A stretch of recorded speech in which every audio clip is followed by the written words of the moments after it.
इस्लाम जिंदगियों में होता है, वहां हालात कुछ और होते हैं।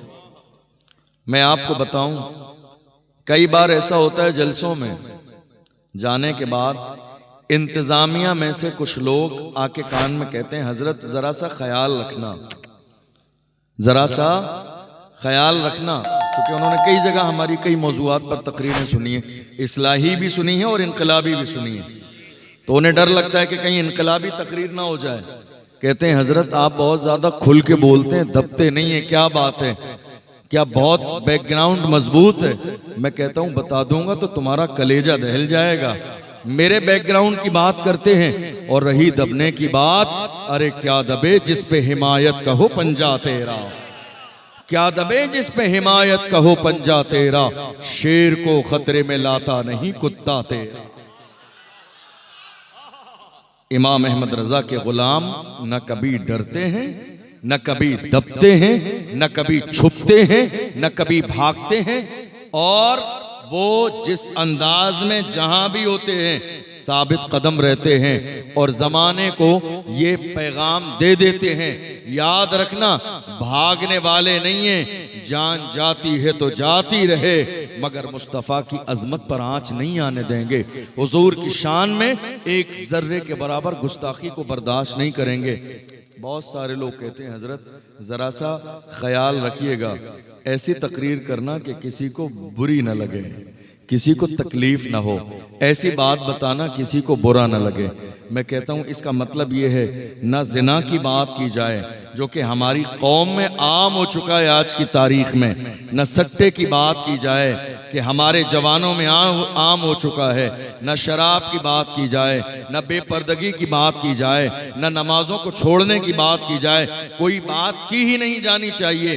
तो जलसा सिर्फ सजा लीजिए, उलमा मिंबर पर बिठा लीजिए और लाके सबके मुंह पर टेप लगा दीजिए कि जलसा सिर्फ जियारत के लिए है, हक बोलने के लिए नहीं है।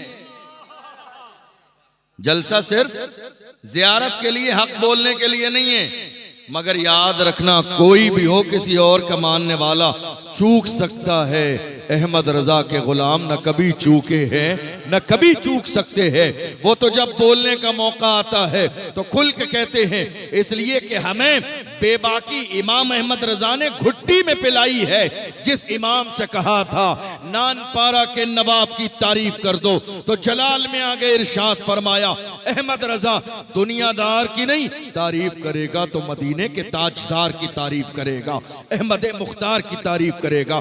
और जब तारीफ करने पे आए तो पुकार के कहते हैं, वो कमाल हुस्ने हुजूर है कि गुमाने नक्शे जहां नहीं, यही फूल खार से दूर है, यही शम्मा है कि धुआं नहीं। फुसहा अरब के बड़े बड़े तेरे आगे यूं है दबे लचे, कोई जाने मुंह में ज़बां नहीं, नहीं बल्कि जिस्म में जान नहीं। करूं तेरे नाम पे जा फिदा, न बस एक जा तो जहां फिदा, तो जहां से भी नहीं जी भरा। करूं क्या करोड़ों जहां नहीं, करूं मदहे अहले तो वल रजा। पड़े इस बला में मेरी बला, मैं गदा हूं अपने करीम का, मेरा दीन पारे ना नहीं।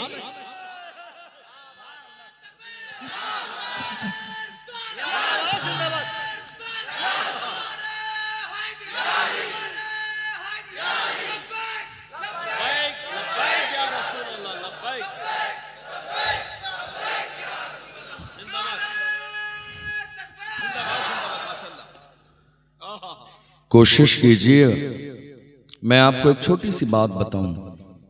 मैं इस्लाही तकरीर करूंगा आज आपकी घरेलू जिंदगी। आप मुसलमान हैं तो आपकी जिंदगी में इस्लाम कहाँ है, जरा तलाश करने की कोशिश कीजिए।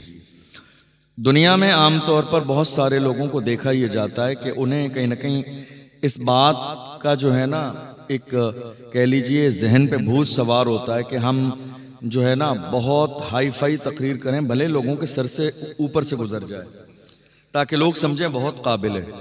ना भैया हम काबिल हैं, ना हमें काबिलियत दिखानी है, गौसे आजम की चौखट के कुत्ते हैं।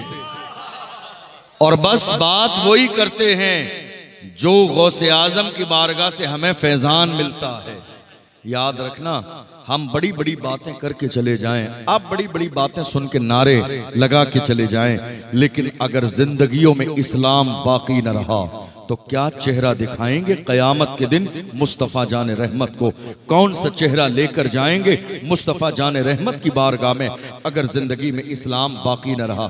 आप जानते हैं हमारे बुजुर्गों ने जलसों की शुरुआत क्यों की थी? जलसे शुरू करने का मकसद क्या था?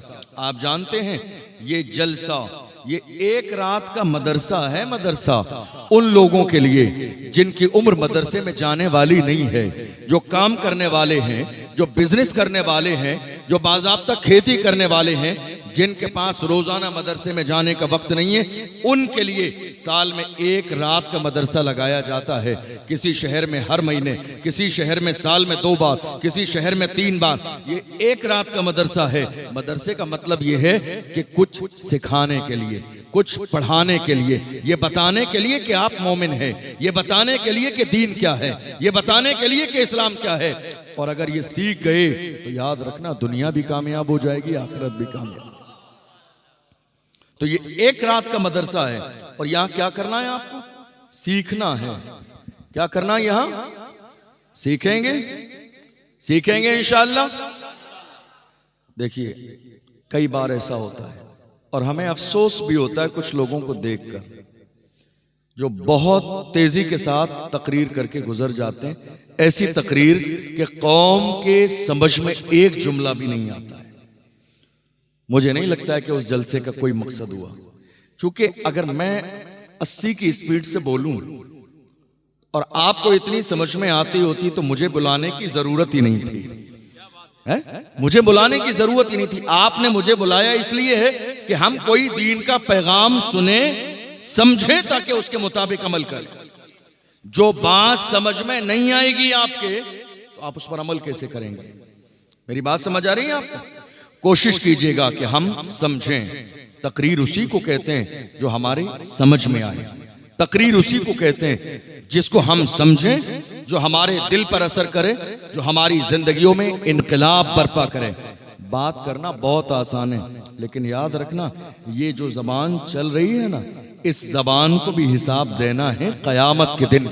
आप जानते हैं गीबत आज हमारे समाज में आम हो गई, बुराई आज हमारे समाज में आम हो गई, किसी के खिलाफ साजिश आज हमारे समाज में आम हो गई।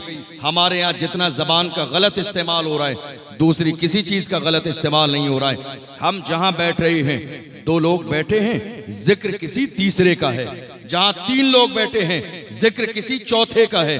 जहां 4 लोग बैठे हैं, जिक्र किसी 5वें का है। हमने जबान का गलत इस्तेमाल किया और क्या सोच रहे हैं? हम जिसके बारे में बुराई करते हैं उसे मालूम नहीं है। अगर ये सोच रहे हैं, इसका मतलब ये है कि आपका ईमान अल्लाह की जात पर कमजोर है, इसलिए कि तुम जिसके बारे में बुराई और गीबत करते हो वो जाने न जाने मगर उसको पैदा करने वाला परवरदिगार देख रहा है। वल्लाहु यालमु मा तुसर्रून व मा तुअलिनून। तुम जो जाहिर करते हो मेरा रब वो भी जानता है, और जो तुम छुपाते हो मेरा रब वो भी जानता है। जबान का गलत इस्तेमाल आज हमारी जिंदगियों में है। आप गौर कीजिए, अल्लाह ने जबान को बनाया कैसा?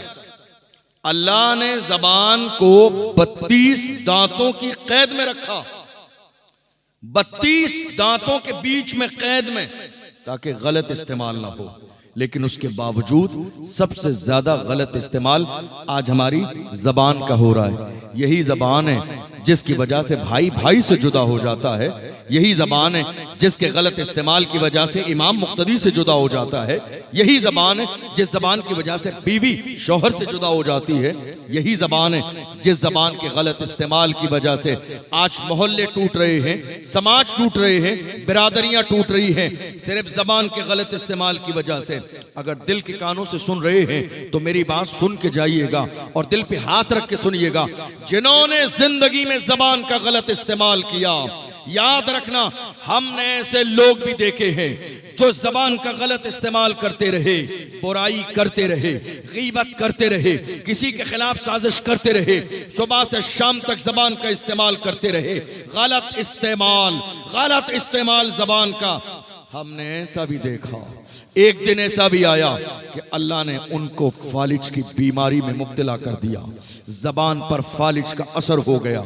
अब पड़े हैं बिस्तरे मौत पर। अब जबान चलने के लिए राजी नहीं है। अब कलमा पढ़ना भी नसीब नहीं होता है, अब कुरान पढ़ना भी नसीब नहीं होता है। कुरान यही तो कहता है, इन्ना बत्शा रब्बिका लशदीद, रब की पकड़ बहुत सख्त है। डरते रहो बुराई करने से पहले कि पकड़ न लिए जाओ, गीबत करने से पहले डरते रहो कि पकड़ न लिए जाओ, किसी मोमिन के खिलाफ साजिश करने से पहले डरते रहो कि अल्लाह की तरफ से तुम्हारे ऊपर अजाब नाजिल ना हो जाए। आप क्या समझ रहे हो, समाज में कोई एक मुअज़्ज़ज़ इंसान है, मिसाल के तौर पर आपकी कौम के इस वक्त रहनुमा और मुर्शिद हज़रत मुफ्ती इरशादुल क़ादरी साहब हैं। हम जहाँ रहते हैं 4 लोग हमेशा हर जगह ऐसे होते हैं जो किसी न किसी बुनियाद पर मुखालिफत करते हैं और सोचते हैं इस शख्स को इतनी इज्जत कैसे मिली है, डाउन कर दें। याद रखना, अगर ये सोच आपकी है तो अल्लाह की जात पर आपको यकीन नहीं है, क्योंकि कुरान कहता है व तुइज़्ज़ु मन तशाओ व तुज़िल्लु मन तशा, इज्जत देने वाली जात रब की है।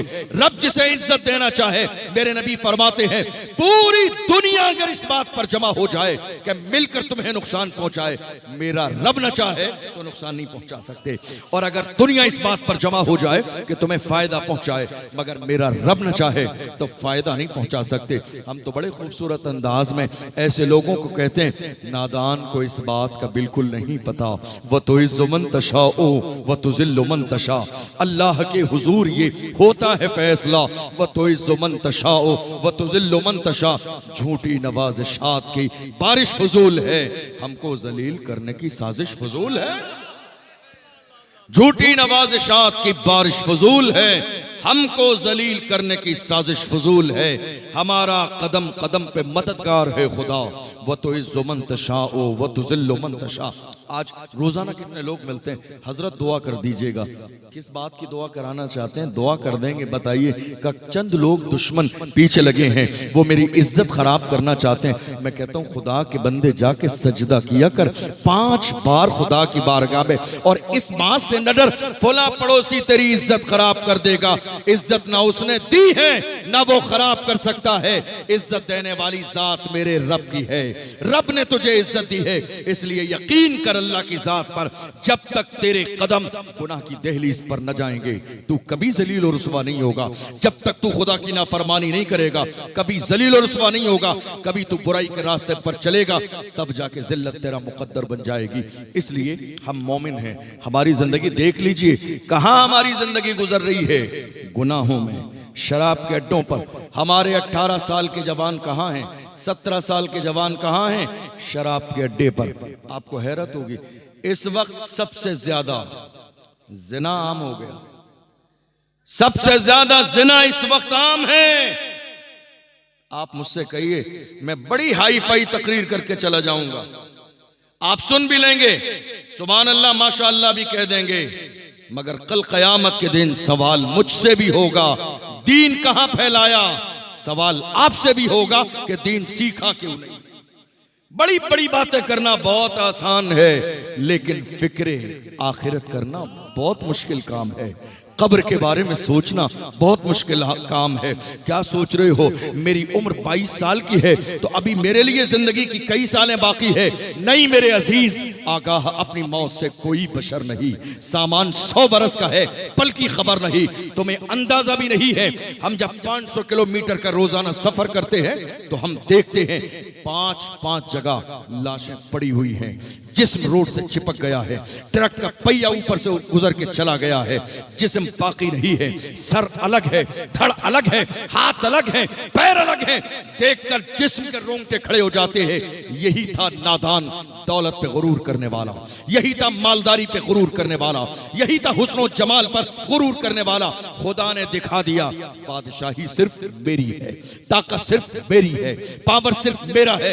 ऐ मेरी कौम के गैरतमंद जवानों, गुनाह करने से पहले याद रखना अल्लाह ने 2 फरिश्ते तुम्हारे साथ मुकर्रर कर दिए हैं। तुम क्या सोच रहे हो, आज दुनिया में कोई मामला होता है तुम्हारी जबान कैंची से ज्यादा तेज चलती है सफाई देने के लिए। बिगड़ी हुई बात जबान से संभाल लेते हो, सोचते हो बहुत काबिल आदमी है। याद रखना कयामत के दिन तुम्हारी जबान चलेगी नहीं।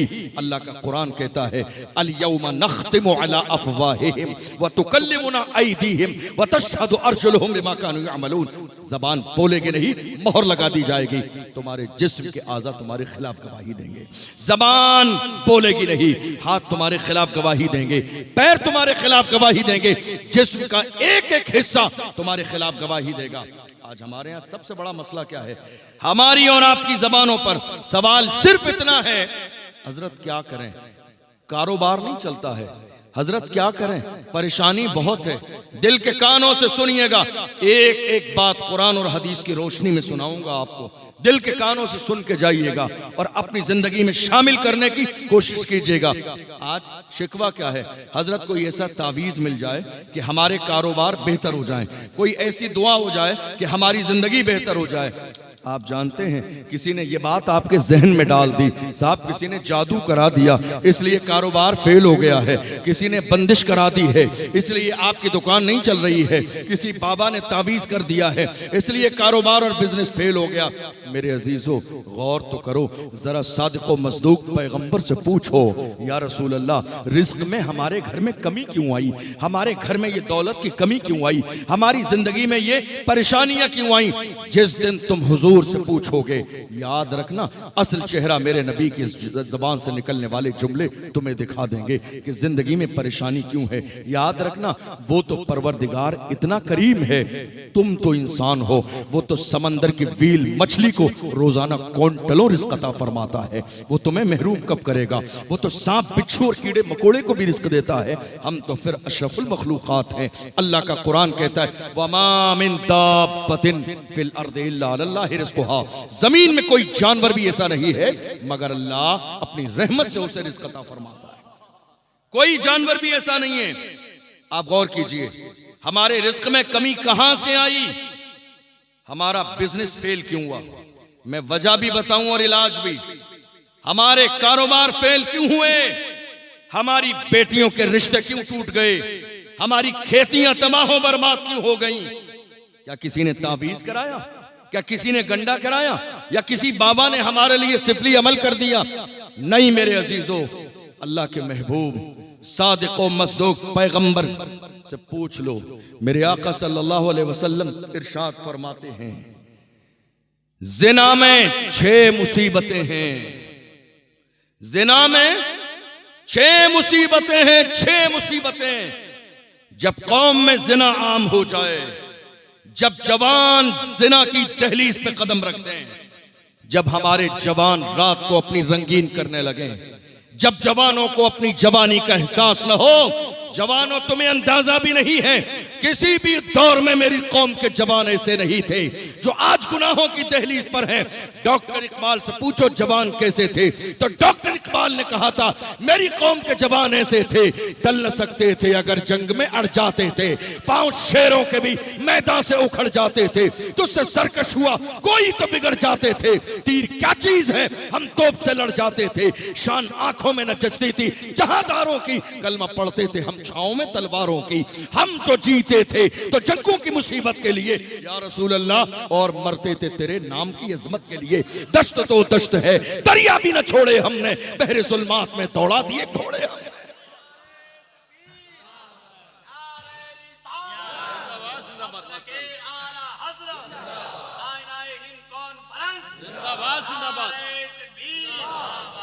जिना जब कौम में जिनाम हो जाए क्या होता है?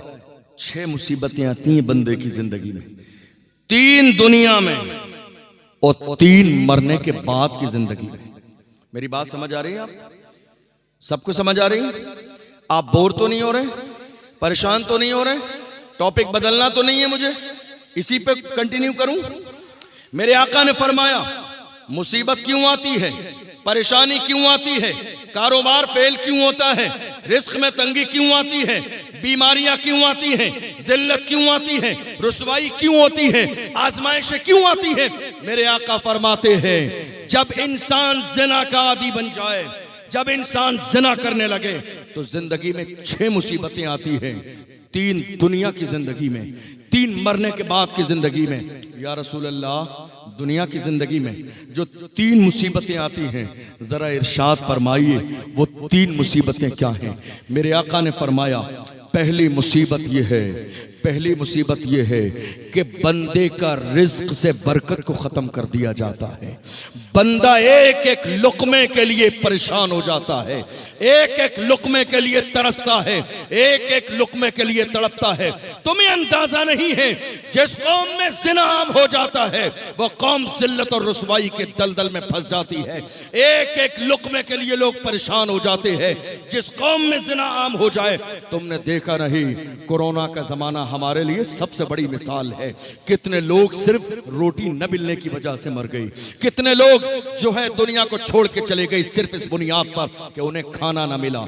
आप गौर नहीं कर रही हैं, जो इंसान ज़िना का आदी हो जाए, दुनिया की 3 मुसीबतों में पहली मुसीबत यह है कि उसके रिस्क को तंग कर दिया जाता है, कारोबार फेल हो जाता है, दौलत खत्म कर दी जाती है, जिल्लत और रुसवाई आती है, एक एक रुपये के लिए परेशान हो जाता है। आप ये कह रहे हैं किसी हसद करने वाले ने दुआ तावीज़ करा दिए, किसी बाबा ने तावीज़ करा दिए। अरे ओरिजिनल इस्लाम समझने की कोशिश करो। 2025 खत्म होने वाला है। कब तक इस अंधविश्वास में पड़े रहोगे कि सारा इख्तियार बाबा के हाथ में है? नहीं मेरे अजीजों, इख्तियार मेरे रब के हाथ में है, इख्तियार मेरे खुदा के हाथ में है। बाहर आओ इस अंधविश्वास से। फुला बाबा ने रिस्क रोक लिया है, अरे इसकी क्या औकात है, ये अपने जिस्म से मक्खी नहीं उड़ा सकता, रिस्क ये रोकेगा। रिस्क रोकने वाली जात मेरे रब की है और देने वाली जात भी मेरे रब की है। गौर तो करो, कहां हैं हम?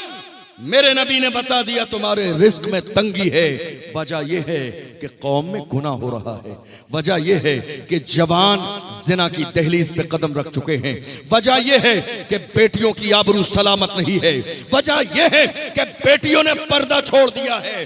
अल्लाह अकबर। मेरे आका इरशाद फरमाते हैं, और दूसरी मुसीबत दुनिया की जिंदगी में जिना करने वाले की दूसरी मुसीबत क्या है? मेरे आका ने फरमाया उसकी सूरत को मस्ख कर दिया जाता है, उसके चेहरे को बिगाड़ दिया जाता है, उसके चेहरे से नूर खत्म कर दिया जाता है, उसके चेहरे से बरकत खत्म कर दी जाती है।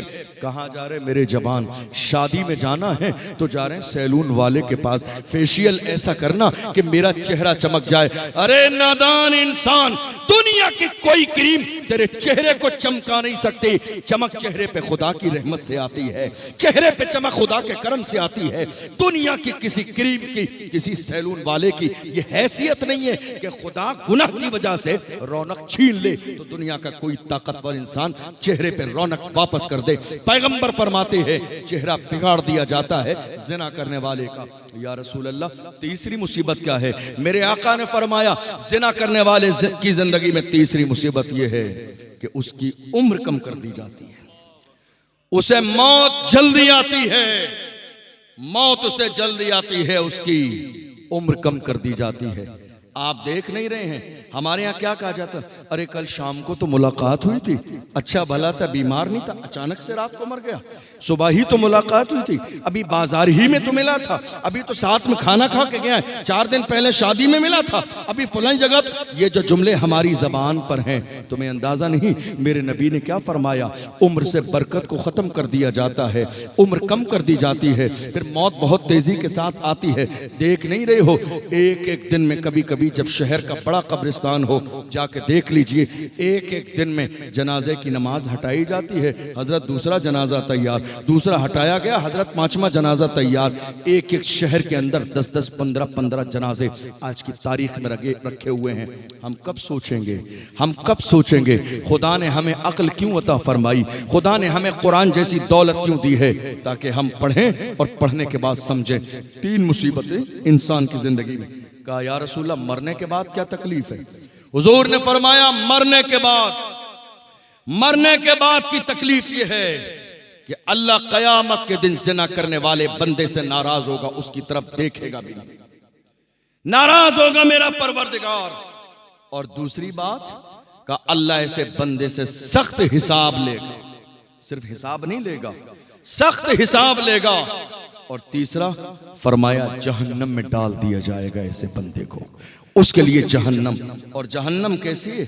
आपने हमेशा उलमा की ज़बान से जहन्नम लफ्ज़ सुना, कभी अपने उलमा से कहिए ज़रा जहन्नम के अंदर के हालात बताएं, आपको कई दिन सुन के नींद नहीं आएगी। मेरे आका ने इरशाद फरमाया, जहन्नम की आग का आलम यह है कि अगर जहन्नम की दीवार में एक सुई लगा दी जाए और एक सुई के बराबर सुराख हो जाए तो उसकी आग की शिद्दत की वजह से पूरी दुनिया जलकर खाक हो जाए। ये जहन्नम का आलम है। गौर करो, मेरे नबी फरमाते हैं जिना करने वाले को जहन्नम की आग में डाल दिया जाएगा। जरा दिल के कानों से सुनिएगा, एक नौजवान लड़की है, जिना पर आमादा है, एक दीनदार लड़के को बुलाया और बुलाने के बाद कहा, क्या तू इस बात पर राजी नहीं है कि मैं तेरे लिए तैयार हुई हूं, मैंने बाज़ाब्ता 16 सिंगार तेरे लिए किए हैं, अब तू मेरे साथ जिना करने के लिए राजी नहीं है? शरीफ इंसान जिसकी तरबियत उसके वालिदैन ने अच्छे तरीके से की, कुरान और हदीस की रोशनी में की, नमाज पढ़ने वाला, बुजुर्गों से ताल्लुक रखने वाला, अल्लाह अकबर, जवान आ गया, वो लड़की भी आ गई, दोनों आस पास बैठे हैं। उसने कहा मुझे आधा घंटे की मोहलत दे दे। आधा घंटे की मोहलत मिल गई। क्या किया उस जवान ने? घर से चिराग मंगाया, चिराग मंगाने के बाद चिराग को जला लिया और चिराग जलाने के बाद उसने चिराग की लौ पर अपनी उंगली चंद सेकंड के लिए रखी। जवानों, सुन के जाना, दिल की तख्ती पे लिख के ले जाना, ताकि जिंदगी में कभी शैतान तुम्हें यहां तक न पहुंचाए। जवान ने चिराग की लौ पर अपनी उंगली रखी और 2 सेकंड के बाद हाथ हटा लिया। किसी में हिम्मत है जो 10 मिनट कह रहा हूं, 1 मिनट चिराग के सामने अपना हाथ कर दे? इतनी बारीक सी लौ, इतनी बारीक सी लौ, उसके सामने भी कोई 1 मिनट अपनी उंगली को नहीं रख सकता। अल्लाह अकबर। फिर दूसरी उंगली बढ़ाई, हाथ खींच लिया, तीसरी उंगली बढ़ाई, हाथ खींच लिया, हथेली की हाथ खींच लिया। वो लड़की कहती है, जवान क्या बात है, हुस्न तेरे सामने है, शबाब तेरे सामने है, जमाल तेरे सामने है, सब कुछ तेरे सामने है और तू ये मजे करने में लगा है, आंख पर उंगली रख रख के चेक करता है। अल्लाह अकबर। उस जवान ने कहा था, नादान औरत तुझे अंदाजा नहीं, मैं देख रहा हूं, मेरे नबी का फरमान है जहन्नम के अंदर डाल दिया जाएगा। मैं देख रहा हूं, क्या दुनिया की आग पर एक लम्हे के लिए उंगली रख के गवारा कर सकता हूं? क्या मैं बर्दाश्त कर सकता हूं? मैंने देख लिया, दुनिया के चिराग की लौ पर अगर 1 सेकंड के लिए भी मैं उंगली नहीं रख सकता तो जहन्नम की आग को बर्दाश्त कैसे करूंगा? ये फिक्र थी, ये अंदाज था, ये आखिरत की तैयारी थी, ये अल्लाह से डर था, ये सीने में ज़मीर जिंदा था। जब ज़मीर जिंदा होता है तो एहसास गुनाह होता है, और जब एहसास गुनाह होता है तो बंदा गुनाह पे शर्मिंदा होता है। और सादिक़ व मसदूक पैगंबर ने इरशाद फरमाया, अन्नदामतु तौबा, गुनाह पे शर्मिंदा हो जाना ही तौबा है। मेरे आका ने फरमाया, अत्ताइबु मिनज़्ज़म्बि कमन ला ज़म्बा ला, गुनाह से तौबा करने वाला बंदा अपने गुनाहों से ऐसे ही पाक हो जाता है गोया कि उसने जिंदगी में गुनाह किया है। एक औरत आई हुजूर की बारगाह में, तवज्जो है आपकी, एक औरत आई हुजूर की बारगाह में। हमारे यहाँ आज जानते हो क्या है? हमारे यहाँ मिजाज ये बना है, गुनाह हमने किया, गुनाह हमारी औलाद ने किया, गुनाह हमारे दोस्तों ने किया, तो वो गुनाह छुपाया जाता है, और गुनाह अगर किसी दूसरे ने किया तो वो अखबार में छपाया जाता है ताकि ज़माने को पता चल जाए। यही है हमारे ईमान की कमज़ोरी। और हम गुनाह करने के बाद इंसान का मिजाज ये है, आप जानते हैं मेरे आका ने एक बार जिंदगी में ज़बान बाहर निकाली और ज़बान को पकड़ा, और ज़बान पकड़ के मेरे नबी ने फरमाया, ये तन्हा ज़बान इतनी खतरनाक है कि इसके गलत इस्तेमाल की वजह से लाखों लोग जहन्नम का ईंधन बन जाएंगे। ये ज़बान है।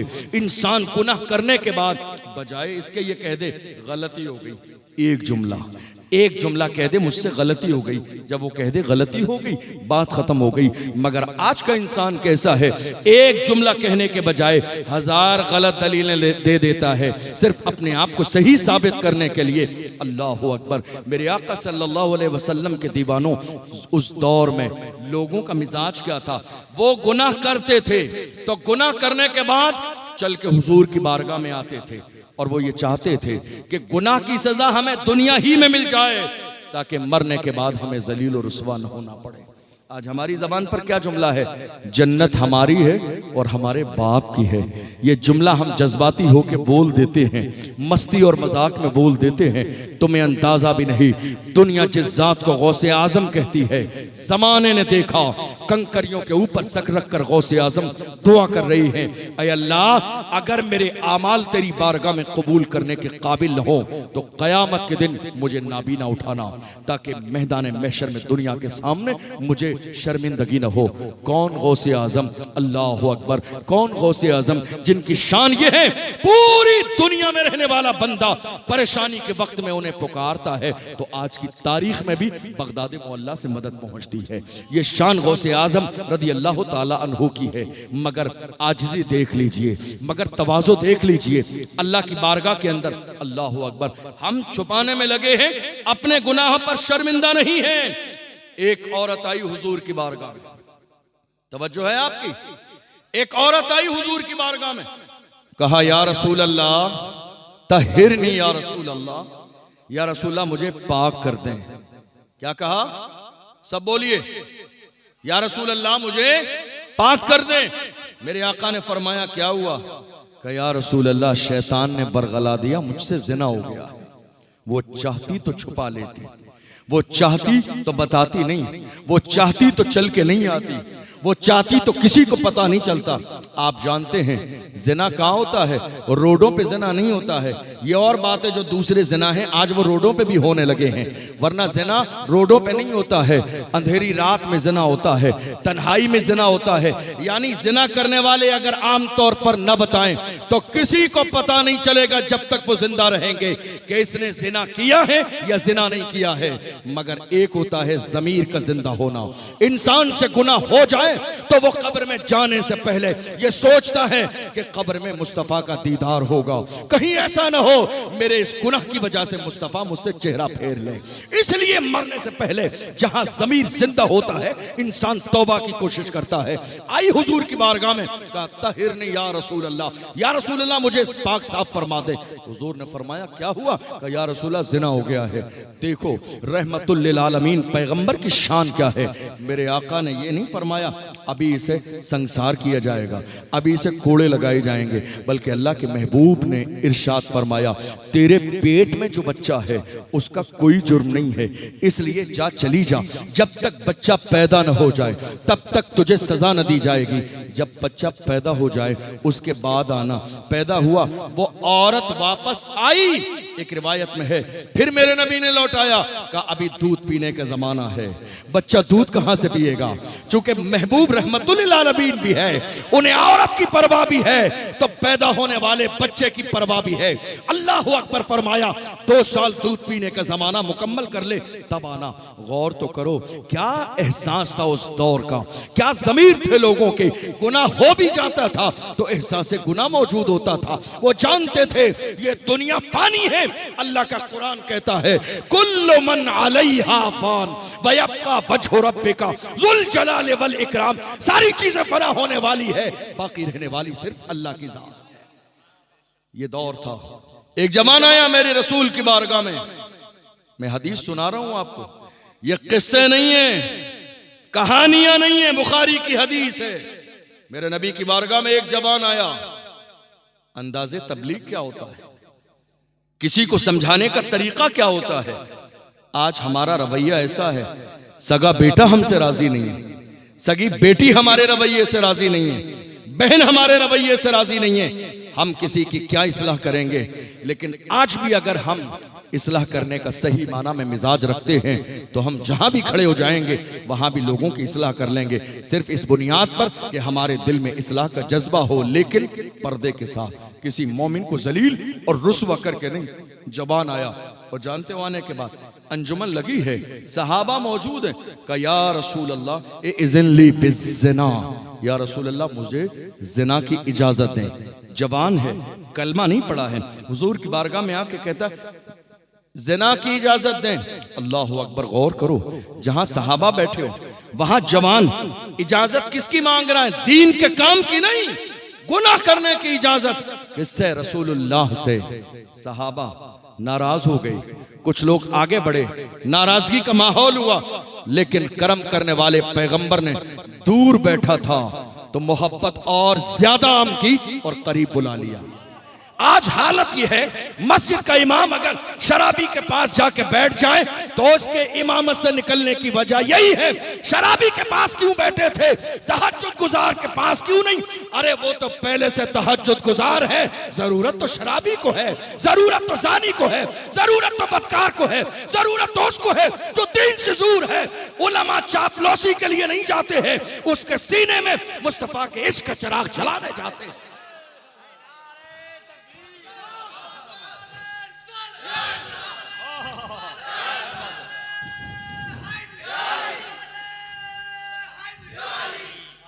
अंदाजे तबलीग क्या है? तबलीग क्या है? जो जितना ज्यादा गुनाह करने वाला है उसको धुतकार दोगे बागी हो जाएगा, भगा दोगे बागी हो जाएगा, बेइज्जत करोगे बागी हो जाएगा।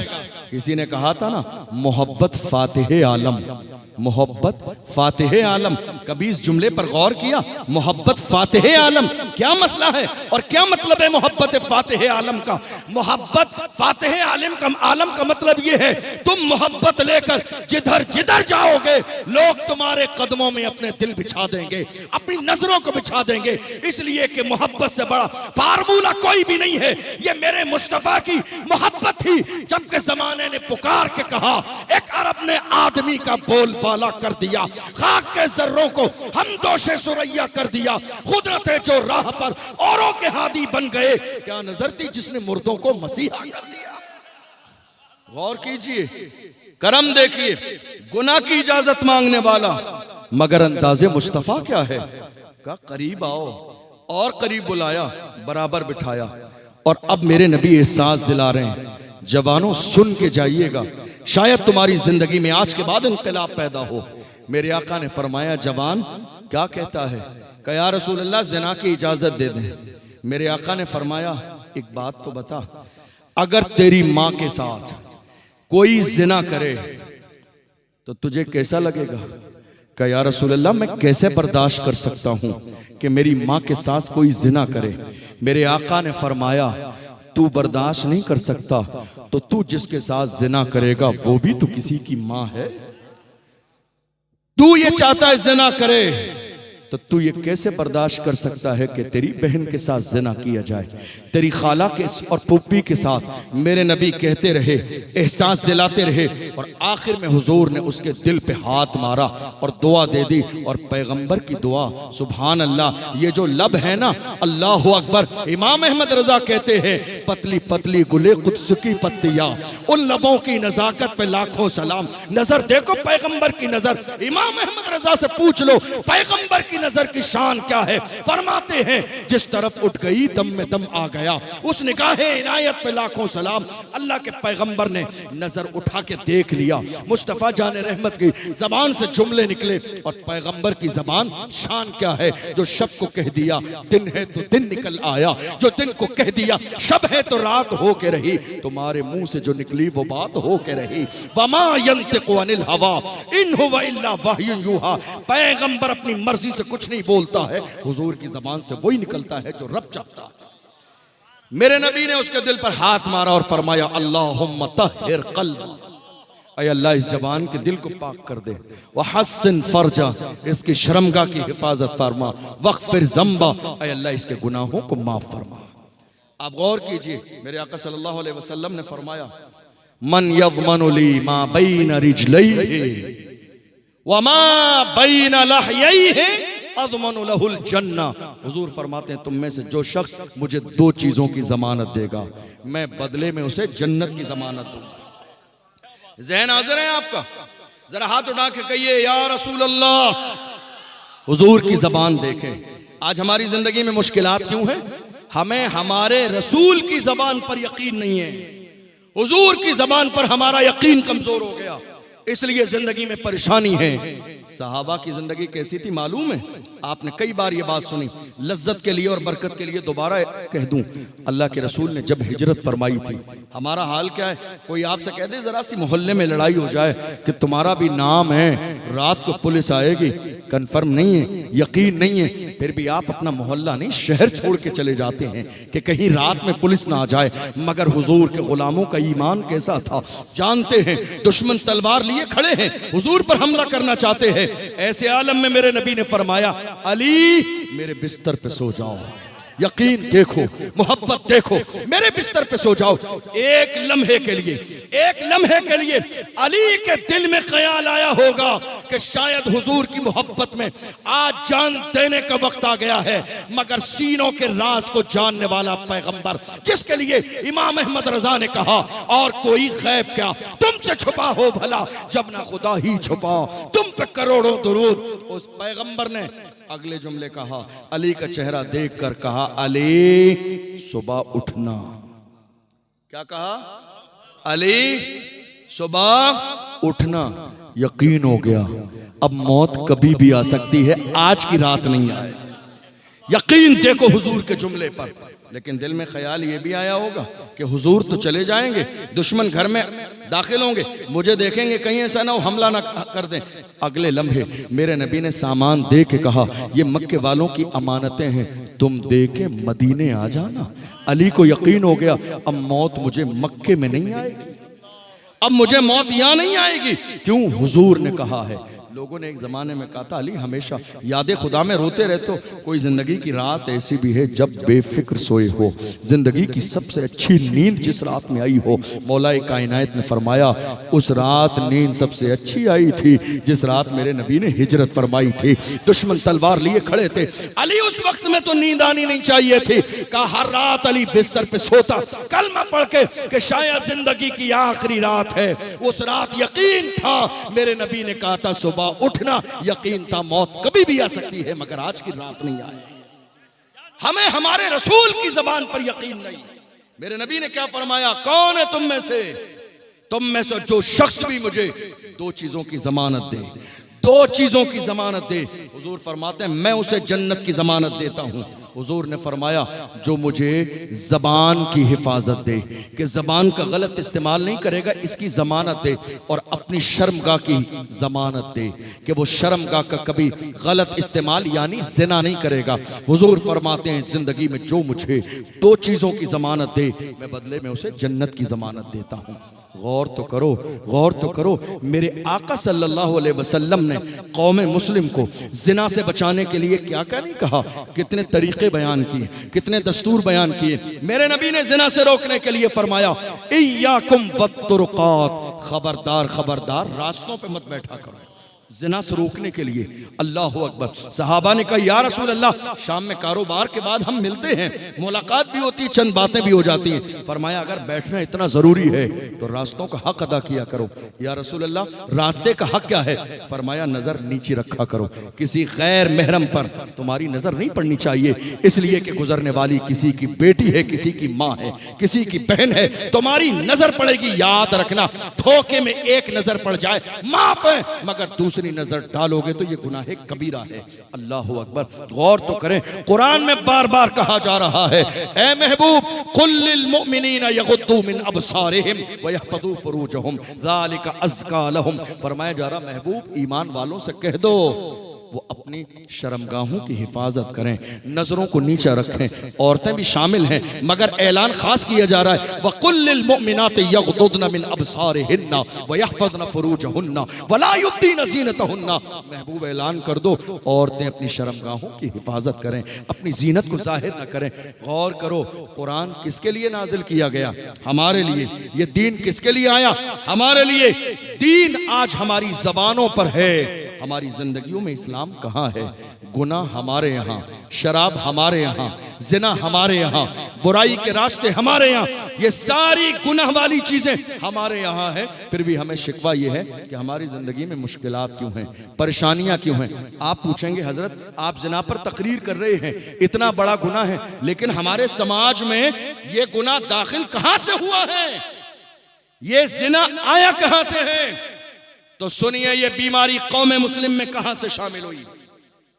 मेरे आका ने फरमाया निकाह सस्ता करो ताकि जिना मुश्किल हो जाए, निकाह सस्ता करो ताकि जिना मुश्किल हो जाए। आपने क्या किया? उल्टा कर दिया, निकाह इतना महंगा कर दिया कि आज समाज में जिना आम हो गया है। निकाह इतना महंगा कर दिया, जानते हो मेरे आका ने यहां तक फरमाया, माएँ भी बैठी हैं हमारी, बुजुर्ग भी बैठे हुए हैं जो बेटियों के बाप हैं, हुजूर का फरमान है, मेरे आका ने फरमाया अगर कोई लड़का या लड़की जिना कर ले और गुनाह में मुब्तला हो जाए, जिम्मेदार गुनहगार उसके माँ बाप हैं। या रसूलल्लाह माँ बाप क्यों हैं? फरमाया अगर ये सही उम्र में बालिग होने के बाद शादी कर देते तो जिना की नौबत नहीं आती। जिम्मेदार ये हैं। हमारे समाज में क्या मिजाज बना लिया गया, माएँ जरा दिल के कानों से मेरी बात सुन के जाएं, कितनी माएँ ऐसी हैं 50-50 रिश्ते हमारे दरवाजे पर आ गए, मगर रिश्ता इसलिए लौटा दिया गया, नहीं लड़का सरकारी नौकर नहीं है, रिश्ता नहीं दिया जाएगा। तुम्हें आजाद का वारा नहीं है, आजाद पसंद नहीं है, तुम्हें नौकरी करने वाला सिर्फ नौकर चाहिए, नौकर नहीं मिलेगा, अरे नौकर नहीं मिलेगा रिश्ता नहीं करेंगे।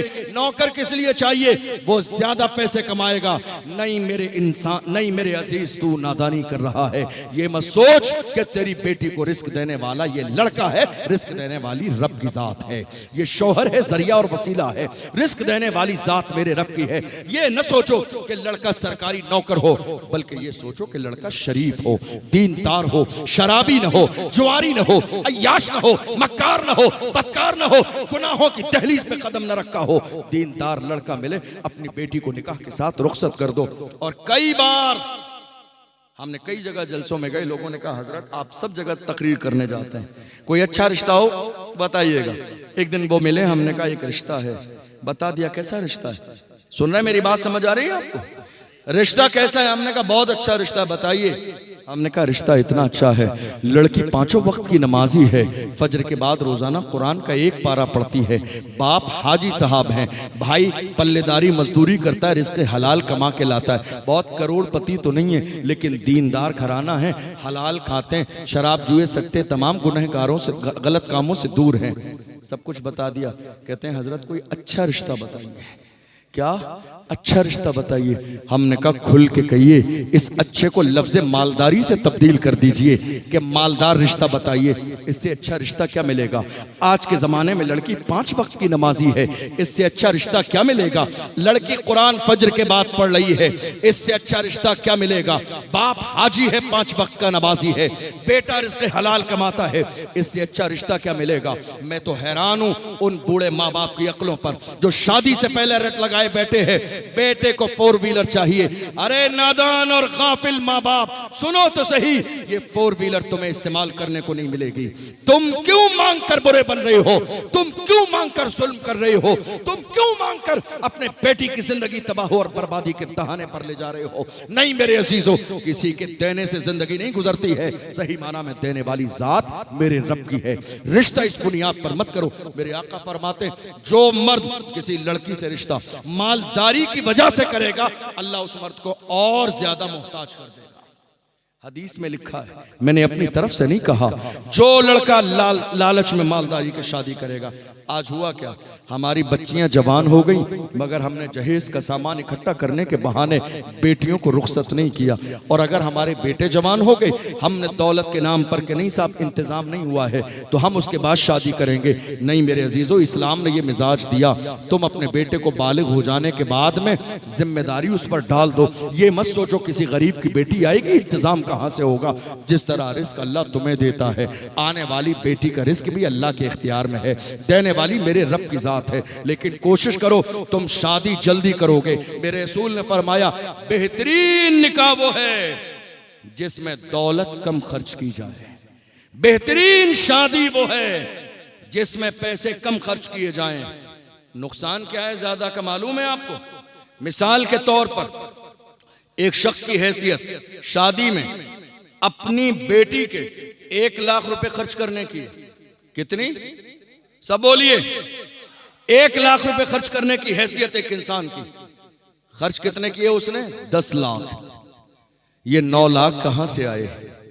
भाई ने दिए, चाचा ने दिए, मामू ने दिए। आज दौर ऐसा आ गया, लोग मर जाते हैं, इलाज कराने के लिए कोई 10,000 रुपए नहीं देता है। 10 लाख कौन दे देगा मोहब्बत में? हमें बात समझ में आ गई। ये 10 लाख किसी ने दोस्ती में नहीं दिए हैं, ये 9 लाख रुपए आप बाजार से सूद पर लेकर आए हैं। झूठी शान दिखाने के लिए, ताकि लोग आपकी तारीफ करें।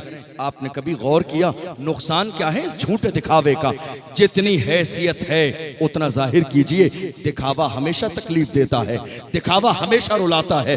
आप चादर से ज्यादा पैर न फैलाइए। मेरे आका ने इस चीज को पसंद नहीं फरमाया। 9 लाख रुपए आप सूद पर लेकर आए और आपने 10 रंग का खाना बना दिया सूद के पैसों से। हराम है हराम, सूद लेना भी हराम है, सूद देना भी हराम है, सूद के पैसों से बनाया हुआ खाना भी हराम है। क्या कर रहे हैं? खाना तुमने लगा दिया। एक नमाजी परहेजगार पूरी जिंदगी भूखा और प्यासा रहा, मगर एक लुकमा भी माले हराम न खाया। लेकिन तुम्हारे वलीमे में आके उसने हराम का लुकमा खा लिया। मस्जिद का इमाम भी तुम्हारी दावत में है, मुफ्ती साहब भी तुम्हारी दावत में है, पीर साहब भी तुम्हारी दावत में है। अल्लाह अकबर, गौर तो करो ये नुकसान कितना बड़ा हो रहा है, ये बात कितनी बुरी हो रही है। नहीं मेरे अजीजों, मेरे आका ने इस चीज को पसंद नहीं फरमाया है। खबरदार खबरदार, अल्लाह दिखावे को पसंद नहीं करता है। इसलिए हैसियत 1 लाख की है तो शादी 1 लाख की करो। आज आपको मालूम है, गौर कीजिएगा, मेरे रसूल ने खातून जन्नत की शादी में मेरे आका चाहते, मेरा ईमान है जन्नत के खजाने दे देते, जन्नत की कुंजियां दे देते, मगर पैगंबर ने ऐसा नहीं किया। जो कि उम्मत के गरीबों का ख्याल आ गया ताकि लोग दलील न बना लें। हम वो काम क्यों कर रहे हैं जो इस्लाम से हमें दूर करता है, जो कुरान से हमें दूर करता है, जो शरीयत से हमें दूर करता है। नहीं मेरे अजीजों, आज क्या हो रहा है मालूम है आपको? हमारी शादी में जब हमारी बेटियां रुखसत होने लगती हैं तब क्या होता है? 4 भाई हैं तो वो चारों भाई कुरान लेकर अपने हाथों में, बहन निकल रही है उसके सर के ऊपर कुरान पकड़ के जा रहे हैं। शायद आप क्या होता है नहीं होता है मुझे नहीं मालूम, कुरान पकड़ के रस्म के तौर पर। उनसे पूछा गया तुम्हारी बहन की शादी के बाद, निकाह के बाद रुखसती हो रही है, ये कुरान पकड़ के कहाँ जा रहे हो? कह रहे हम ये चाहते हैं हमारी बहन की रुखसती कुरान के साए में हो, कुरान के साए में हो। अफसोस तुम्हारा वलीमा कुरान के साए में न हुआ, तुम्हारी शादी कुरान के साए में न हुई, तुम्हारी सगाई कुरान के साए में न हुई। तुमने 6 महीने पहले शादी घर में सोफा लगा के एक लड़के और लड़की को, बहन को बिठा दिया था सगाई की अंगूठे पहनाने के लिए।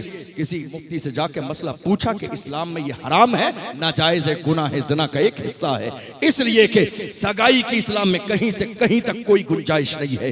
ये सगाई हमारे यहाँ फिल्मों से आई है, ड्रामों से आई है, वरना जब तक निकाह और शादी ना हो जाए एक मर्द किसी गैर औरत के हाथ को पकड़ ही नहीं सकता है, उसके हाथ में अंगूठी पहना ही नहीं सकता है। पिछले दौर में हमने देखा जब रिश्ते होते थे तो सबसे पहले कुरान तोहफे में लड़की के लिए भेजा जाता था कि बरकत के एतबार से शुरुआत रिश्ते की कुरान से हो। आज हमारा दौर बदल गया, हम सबसे पहले मोबाइल फोन भेज रहे हैं ताकि हमारे रिश्ते की शुरुआत मोबाइल फोन से हो। किस काम के लिए? रात के 4-4 बजे तक मोबाइल फोन इस्तेमाल कर रही है हमारी बेटी और हमारे बेटे। कौन नहीं जानता है? क्या लड़की की माँ नहीं जानती है कि लड़की क्या कर रही है? क्या लड़के का बाप और उसके घर वाले नहीं जानते हैं क्या कर रहे हैं? याद रखना यह भी ज़िना का एक हिस्सा है और जितने लोग जानते हैं वो सब के सब इस गुनाह में बराबर के शरीक हैं। तुम सोच रहे हो आज सलाहुद्दीन अय्यूबी पैदा क्यों नहीं होते, आज टीपू सुल्तान पैदा क्यों नहीं होते, आज औरंगजेब आलमगीर पैदा क्यों नहीं होते, आज अर्तुगरुल गाजी पैदा क्यों नहीं होते? बात सिर्फ इतनी है, जब माएँ किरदार वाली होती थी तो बेटा सलाहुद्दीन पैदा होता था, जब माएँ हया वाली होती थी तो बेटा टीपू सुल्तान पैदा होता था, जब माएँ हया वाली और पर्दे वाली होती थी तब जाके बेटा अर्तुगरुल गाजी पैदा होता था, जब माएँ तहज्जुद गुजार होती थी तब जाके बेटा तारिक इब्न ज़ियाद बनता था। आज हमारे घरों में ज़बानी तौर पर इस्लाम बाकी है लेकिन प्रैक्टिकल हमारे घरों में इस्लाम बाकी नहीं है। काश कि हमने अपने घर में बेटियों को मोबाइल फोन नहीं हाथ मिला के पर्दा दिया होता तो हमारे घर का हाल ये ना होता जो आज हमारे घर का हाल हो गया। जरूरत इस बात की है, बेटियों से आप क्या समझ रहे हैं? इस्लाम ने मना किया है बेटियों से मोहब्बत करने का। जितनी इज्जत बेटी को इस्लाम ने दी है दुनिया का कोई मजहब दे ही नहीं सकता है। कुरान पढ़ो तो सही, दीन सीखो तो सही, हदीस पढ़ो तो सही। हदीस में है इज़ा दखलत अला नबी सल्लल्लाहु अलैहि वसल्लम फक़ाम इलैहा फ़क़ब्बलहा व अजलसहा फ़ी मजलिसिही। शान यह है बेटियों की, मेरे नबी की बारगाह में खातून जन्नत जब आती थी तो मेरे नबी इस्तकबाल में उठ के खड़े हो जाते थे। खड़े हो जाते थे मेरे नबी, अपनी जगह बिठाते, हाथ चूमते, पेशानी चूमते, और मेरे नबी ऐलान फरमाते, फातिमा तो बिदअतु मिन्नी, फातिमा मेरे जिगर का टुकड़ा है। आपको एक छोटी सी बात बताऊं, माइक में आवाज तो बिल्कुल खत्म हो गई। आपको एक छोटी सी बात बताऊं, आज हालत यह है, तलाक बहुत ज्यादा हो रही है इस वक्त, बहुत ज्यादा हमारे समाज में तलाक हो रही है। हमने सर्वे किया, मैं तकरीबन 5 साल से दारुल इफ्ता में बैठता हूं राजस्थान में। हमारे यहां तलाक, लगातार तलाक तलाक। वजह क्या है? ये मेरा तजर्बा है 5 साल का। आज तलाक की सबसे बड़ी जिम्मेदार कौन है? आप कहेंगे लड़की खराब है, कोई कहेगा लड़का खराब है, कोई कहेगा घर का माहौल खराब है। नहीं मेरे अजीजों, तलाक मौजूदा दौर में जो हो रही है, 90% या कहिए 95% जिम्मेदार लड़की की मां है। 95% जिम्मेदार लड़की की मां है। आप कहेंगे वो कैसे? आपने उसे मुजरिम बना दिया। मैंने मुजरिम नहीं बनाया। एक मां आज के दौर में बेटी की शादी हो जाने के बाद भी ये चाहती है, जिस तरह मेरी बेटी पे हुकूमत मायके में चलती थी, ससुराल में भी मेरी हुकूमत चले। वो मेरी मर्जी से जाए, मेरी मर्जी से आए, मेरा कहना माने। मैं कहूं आ जा तो आ जाए, मैं कहूं चली जा तो चली जाए। जिस मां के अंदर ये मिजाज होगा, उसकी बेटी का घर कभी शादो आबाद नहीं होगा। अब तुम्हारी हुकूमत न चलेगी। अल्लाह का कुरान कहता है, अर्रिजालु कव्वामून अला निसा। अल्लाह ने शादी के बाद हाकिम मर्द को बनाया है। अब तुम्हारा कहना नहीं मानेगी, अब अपने शौहर की इताअत करेगी, मोहब्बत करेगी, तुम्हारे घर आएगी, एहतराम करेगी, तुमसे मिलेगी, लेकिन हुकूमत चलाने की कोशिश ना करो। अल्लाह अकबर। आज हमारे यहाँ बहुत सारे घरों की तलाक हो गई। आप कहोगे हजरत तलाक कैसे हो रही है? मैं बताऊं आपको, सुन के जाइएगा दिल के कानों से। तलाक हो क्यों रही है? एक बड़ी वजह क्या है? तलाक होने की एक बड़ी वजह यह है, शादी हो रही है, क्या हो रहा है शादी में? ढोल बज रहा है, डीजे बज रहे हैं, बाज़ाब्ता पार्टी आ रही है, और मस्जिद का इमाम अगर मना कर दे तो इमाम बदला जाता है, मगर शरीयत के खिलाफ काम नहीं बदला जाता है। इमाम को बदल दो, कमेटी कहती है इमाम बदल दो, इमाम बदल दो, दूसरा इमाम लाओ। अरे नादान इंसान, इमाम को बदलने से मसला हल नहीं होगा। जो दूसरा आलिम आएगा, अगर वो गैरत वाला है तो वही कहेगा जो पहला इमाम कहता था। ढोल बाजे कल भी हराम थे, आज भी हराम है, और सुबह कयामत तक हराम रहे।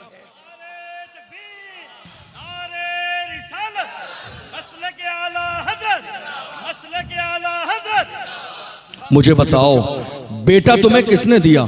खुदा ने। बेटा किसने दिया? खुदा ने। रिश्ता किसने दिया? खुदा ने। शादी का गैब से इंतजाम किसने कराया? खुदा ने। जब ये सारी चीजें देकर खुदा ने तुम्हें खुश कर दिया, तो खुशी के मौके पर तुम्हारी जिम्मेदारी क्या थी? तुम जिक्र की महफिल करके खुदा को खुश कर दो, उसके महबूब को खुश कर दो। मगर तुमने क्या किया? जब शुक्र करने का मौका आया तो तुमने मस्जिद के सामने ढोल बाजे डीजे बजाए। तुम्हें इस बात का भी लिहाज न रहा कि मस्जिद में अजान हो रही है, नमाज का वक्त है। ढोल बजाते रहे और कहते रहे दौलत के नशे में, देखते हैं हमें कौन रोकता है, देखते हैं हमें कौन रोकेगा। अरे दुनिया वाले रोके न रोके, देख लेना 4 दिन के बाद मलिकुल मौत तेरे दरवाजे पे आके तेरी सांस भी रोक देंगे। तू कहां ढोल की बात करता है? तेरे जैसे बड़े बड़े सूरमा दुनिया में आए हैं, जाके देख ले कब्र खोल के, उनके जिस्म में कीड़े पड़ गए हैं। जिस्म सलामत नहीं है, बॉडी सलामत नहीं है। गुरूर किस बात का है? अल्लाह को तकब्बुर से उठा हुआ सर पसंद नहीं। मेरे नबी फरमाते हैं, मन तवादा लिल्लाहि रफाहुल्लाह। जो अल्लाह के लिए झुक जाता है, अल्लाह उसे दर्जों बुलंदी आता फरमा।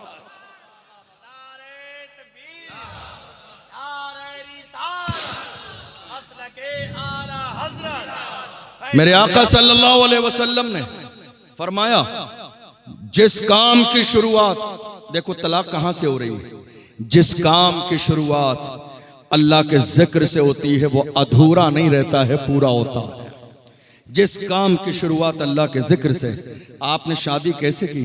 अल्लाह के जिक्र से नहीं की, शैतान को राजी करके कही। हमने ये देखा, आज तवज्जो है आपकी, आज अगर कोई बेटी कह दे मेरे ससुराल वाले मुझसे काम करने के लिए कहते हैं, किचन का काम, तो घर वाले जाके कहते हैं अमीर की बेटी है, बड़े बाप की बेटी काम नहीं करेगी। ये जुमला अगर समझ में आ गया तो दुनिया के हर गैरत वाले बाप की शर्म से नजर झुक जाएगी। तुम कह रहे हो बड़े बाप की बेटी है, काम नहीं करेगी। कितना बड़ा बाप है? 10 लाख का मालिक है, 20 लाख का मालिक है, 50 लाख का मालिक है। अरे गाफिल इंसान, तुझे पता ही नहीं कायनात में सबसे बड़ा बाप अगर किसी का है तो फातिमा के बाप से बड़ा बाप ना किसी का हुआ है ना हो सकता है। जिसकी शान ये है, इशारा करते हैं तो डूबा हुआ सूरज आता है, इशारा करते हैं तो कंकरियां कलमा पड़ती है, वो इशारा करते हैं तो दरख्त आते हैं। जिसकी शान ये है, उस फातिमा के बाप का हाल ये है कि फातिमा के हाथों में चक्की चलाते चलाते छाले पड़ गए, मगर मेरे नबी ने अपनी बेटी को खातिमा न दी ताकि ऐसा न हो कयामत तक के लोग दलील न बना ले। गौर करो, गौर। तुम अपनी बेटियों के घर तबाह हो बर्बाद करने में लगे हो कि बड़े बाप की बेटी है, काम न करेगी। हम ये देख रहे हैं आज के जमाने में बेटियां जब रुखसत की जाती हैं तो घर वाले कहते हैं जरा सी कोई परेशानी हो तो जरा बस एक फोन करना, हम वही नजर आएंगे। अरे नादान इंसान, तेरा क्या काम है वहां नजर आने का? कोई गैरतमंद बाप बेटी के घर पंचायत करने नहीं जाता है, कोई गैरतमंद भाई अपनी बहन के घर पंचायत करने नहीं जाता है।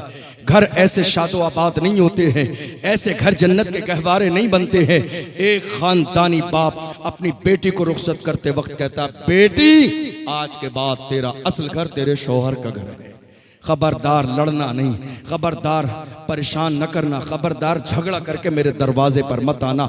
मेरे अजीजों, घर के माहौल को इस्लामी बनाओ। हमारी बेटियों की जिंदगियां तबाह बर्बाद हो रही हैं। मैंने यहां तक देखा है कितने माँ बाप ने शादी की, बाप को पता ही नहीं है, माँ ने बुला लिया। 10 बार आया शौहर बुलाने के लिए, भेजा नहीं। क्यों?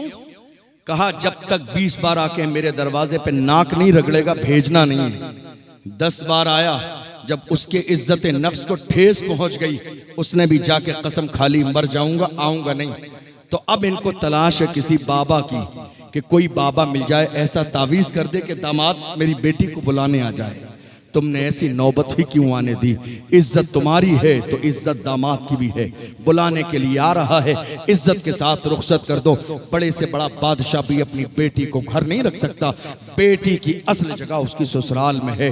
इसलिए कोशिश करो, बेटियों को समझाओ। वो शिकायत करने लगे, बजाय बैठकर औरतों की तरह लंबी शिकायत सुन के समझाओ नहीं, 2 जुमले कहो। बेटी, ये जिंदगी है, जहां जिंदगी में परेशानी आती है सुकून वही होता है। अल्लाह का कुरान कहता है इन्ना मअल उस्रि युस्रा, बेशक परेशानी के बाद आसानी है।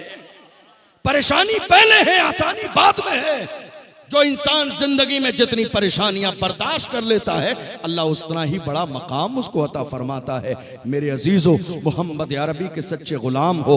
जब तक अपने घर का माहौल इस्लामी नहीं बनाओगे, जब तक अपने घर का माहौल दीन वाला नहीं बनाओगे, कभी हालात बेहतर नहीं होंगे। हम मोहम्मद अरबी के गुलाम हैं। हमारे जवान हमारी तरबियत की वजह से कहाँ पहुँच गए? अल्लाह अकबर। जिम्मेदारी तो हमारी ये थी कि हमारा नाम भी इस्लामी हो और हमारा काम भी इस्लामी। ये एक मोमिन की पहचान है। लेकिन आज हैरानी की बात क्या है? ना ही नाम इस्लामी है, ना काम इस्लामी है। हमारे जवान क्या कर रहे हैं आज?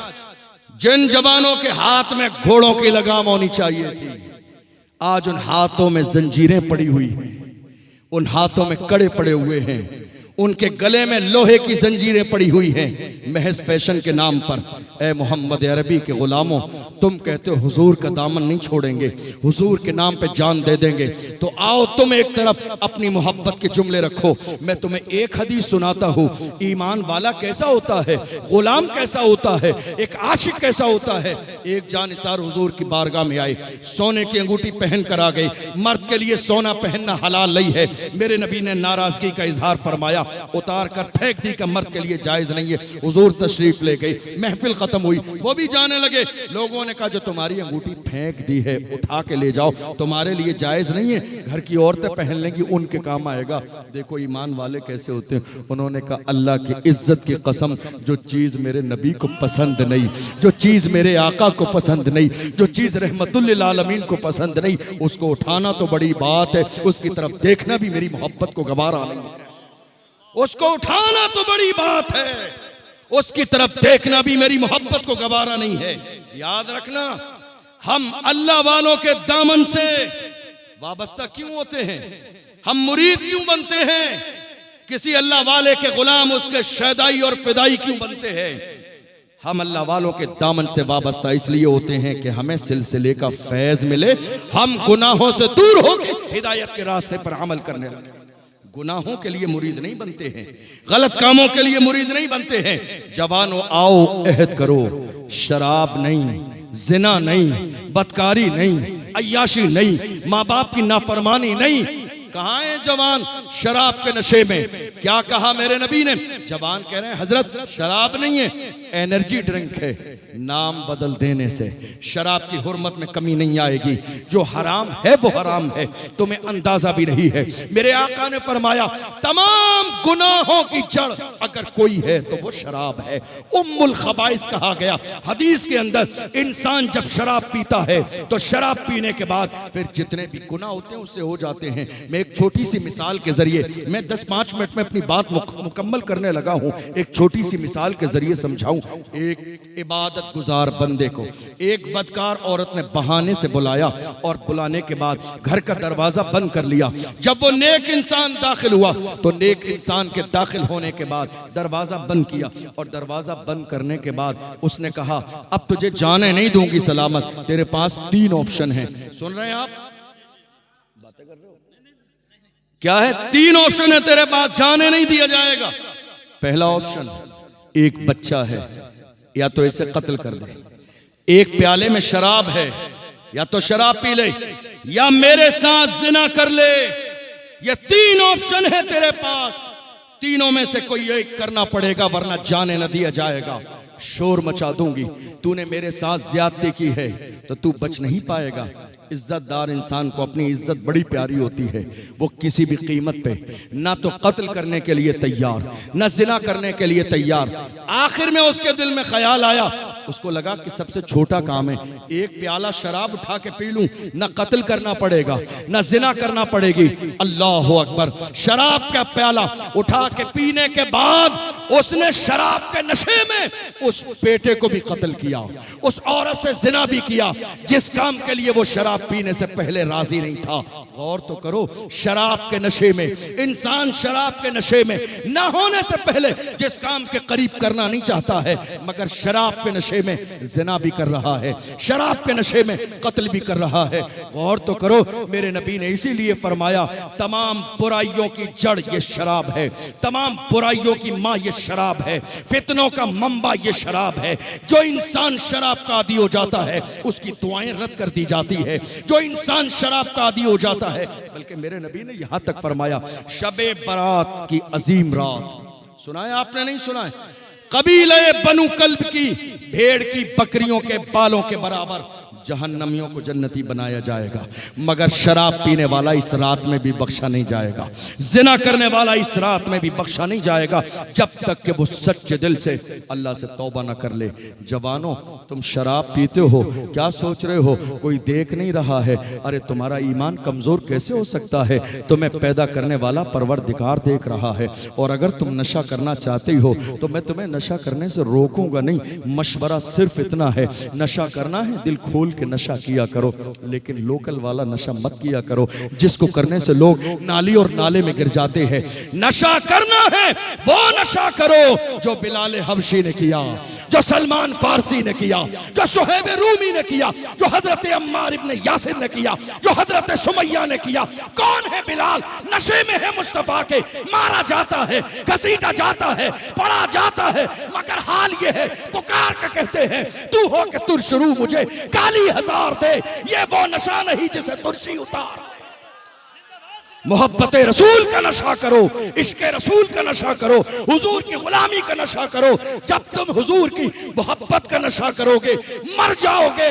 उस व्हील चेयर पे बैठने वाले मर्द कलंदर की तरह जब तुम्हारा जनाजा निकलेगा तो दुनिया पुकार के कहेगी आशिक का जनाजा है, जरा धूप से निकले, महबूब की गलियों से जरा घूम के निकले। और जब कब्र में उतारा जाएगा तो आशिक कहेंगे जमीन मैली नहीं होती, ज़मन मैला नहीं होता, मोहम्मद के गुलामों का कफन मैला नहीं होता। और कोशिश करो नजरों की हिफाजत। तकरीर खत्म हो गई है मेरी, बस आखिरी जुमले पैगाम दे रहा हूं। नजरों की हिफाजत। मुझसे एक साहब ने कहा इत्मीनान से बैठिए, जब आएंगे तभी खत्म करेंगे।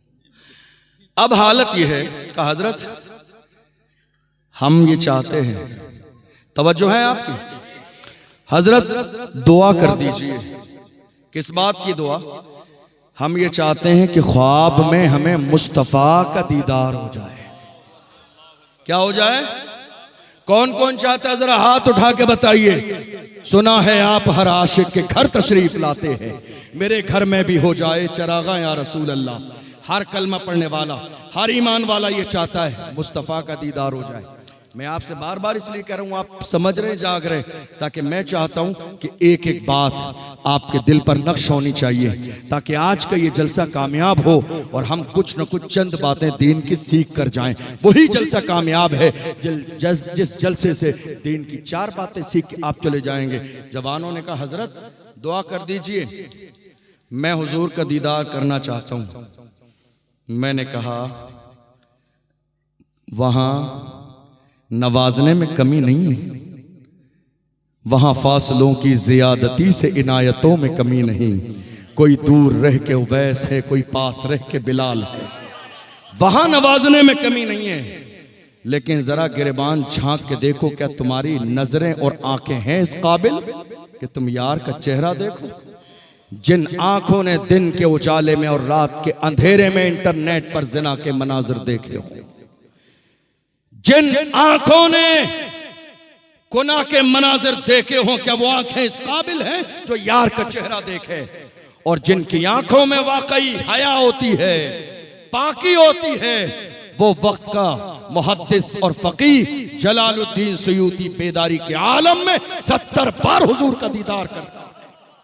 और मेरा इमाम हम सुन्नियों की जान इमाम अहमद रजा खान यार की चौखट पे खड़े हो के कहते हैं उठा दो पर्दा, दिखा दो चेहरा कि नूरे बारी हिजाब में है, जमाना तारीक हो रहा है कि महर कब से नकाब में है। और जब थोड़ी देर दीदार न हुआ तो पस मुर्दा दिल से कहते हैं वो सुए लालाजार फिरते हैं, तेरे दिन ए बहार फिरते हैं, जो तेरे दर से यार फिरते हैं, दर बदर यूं ही खार फिरते हैं। आह कल ऐश तो किए हमने, आज वो बेकरार फिरते हैं। उस गली का गदा हूं मैं जिसमें मांगते ताजदार फिरते हैं।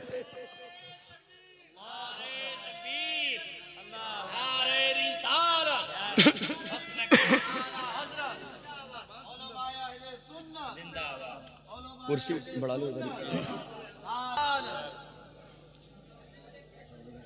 इधर लगा दो, इधर लगा दो।